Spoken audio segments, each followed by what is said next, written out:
E aí pessoal, meu nome é George, esse é o Geolê e Geoleu, O Homem Bíblico, do Stuart Scott.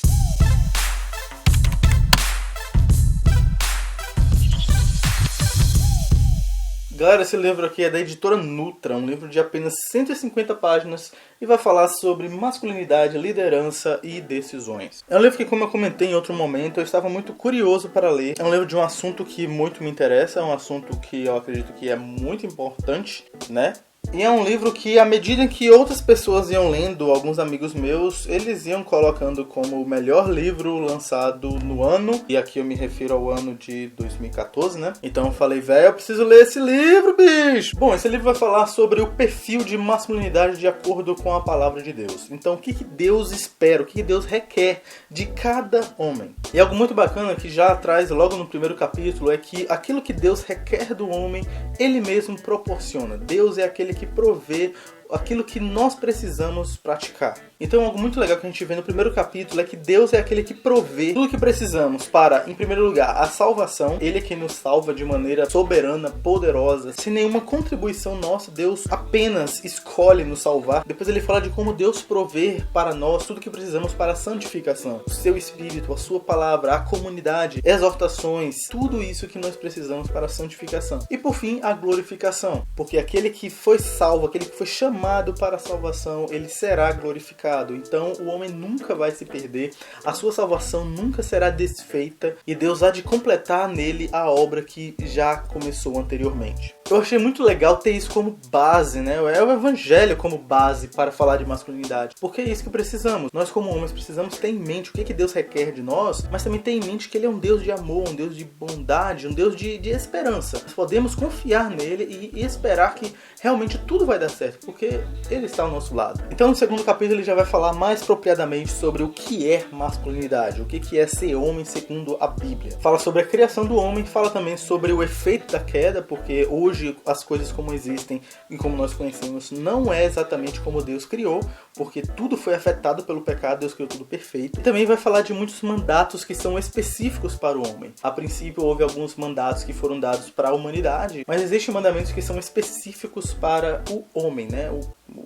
homem, o homem. E onde essa masculinidade se aplica de maneira toda especial? Então no capítulo 3 a gente vê onde é, no casamento. Então no capítulo 3 vai falar muitos mandamentos que são específicos para o marido. Como o marido deve tratar a sua esposa, como o homem deve governar a sua casa, o seu lar. Ele fala também de como o homem e mulher são iguais e diferentes ao mesmo tempo, mas não no mesmo sentido, que homem e mulher são iguais em sua essência, ambos são criados à imagem de Deus, ambos são criaturas de Deus, mas são diferentes em suas funções, em seus papéis. Ao homem é dado o papel de liderar o seu lar, de proteger, de cuidar, e à mulher é dado o papel de ser submissa, de ser auxiliadora, de ser companheira daquilo que o homem faz. No quarto capítulo nós vemos algo um pouco mais específico de casamento, que é sobre liderança. O que é liderar dentro do casamento? Aí nós vemos um pouco sobre como é essa autoridade do marido, porque ela é limitada e ao mesmo tempo ela é ativa, ou seja, o marido não tem autoridade tanto quanto o próprio Deus tem, né? Não tem como. E ela é ativa de maneira que ele orienta, ele intervém em tudo que acontece, né? Visando sempre o bem. Então é falado também sobre o homem como pastor líder. Ele deve ser aquele líder que cuida, aquele líder que acompanha, aquele líder que zela pela pureza, pela piedade. E fala também de um servo líder, ou seja, o marido ele não deve ser aquele líder que se impõe com um autoritarismo, ele não dá ouvidos à opinião de mais ninguém, não é isso. Ele é um líder que serve, é um líder que procura proporcionar o máximo possível de conforto, de proteção.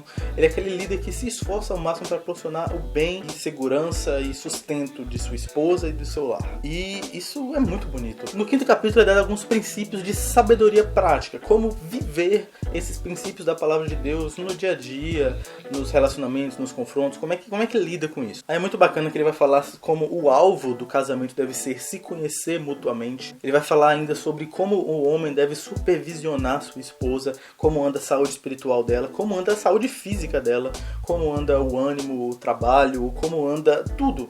cuidar dela mesmo, acompanhar ela de perto. O tipo de atitude que o marido deve ter em casa, saber o momento certo, saber a forma correta de abordar, seja em um confronto, seja de uma inconformidade com aquilo que já foi combinado. Fala de um cuidado todo especial que o homem deve ter com sua esposa, que não é cristã. E, na boa, isso foi muito bacana, porque o marido lidar com uma esposa não cristã é algo muito difícil, assim como qualquer casamento que uma das partes não é cristã. Mas o Scott se preocupou em tratar uma boa parte desse capítulo falando sobre isso. Que o marido deve sim amar a sua esposa, assim como Cristo amou a igreja, ainda que essa esposa não seja cristã, ainda que essa esposa não corresponda de maneira correta com os princípios da palavra de Deus que são exigidos para a mulher. O homem deve zelar pela integridade dela, pelo bem dela, pela segurança dela de igual forma, o que é algo muito difícil. Então, ainda nesse capítulo, vai falar sobre como o homem deve ter sabedoria para tomar decisões que honrem a Deus. Que o homem tem a autoridade, a responsabilidade de tomar decisões pelo lar, pelo casal. Então, como é que ele toma essas decisões, hein? E aí, no capítulo seguinte, vai falar sobre orientações para a vida cristã, sobre escolhas, sobre decisões, né?